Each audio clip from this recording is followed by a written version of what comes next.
Trying to trace the behavior of children is challenging in any country, but becomes even harder in developing markets where literacy levels are low.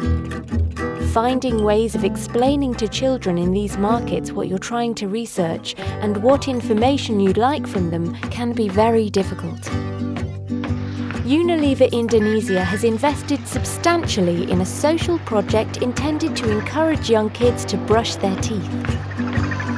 They had used TV advertising and run PR programs in schools and childcare centres, but were still struggling to assess whether their efforts were actually changing kids' habits.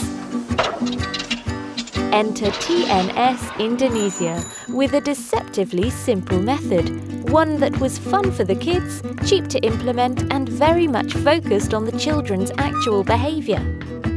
The usual procedure would involve interviewing the kids and asking them to keep their own record, but what TNS came up with was so much more fun: a sticker diary.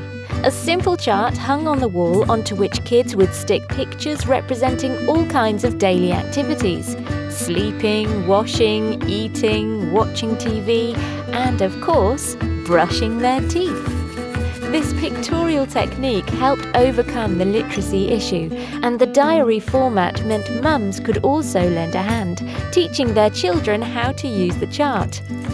And so, this simple solution, which came in at a fraction of the cost of other methods and technologies, proved highly effective for Unilever, allowing them to accurately measure their oral care project in Indonesia.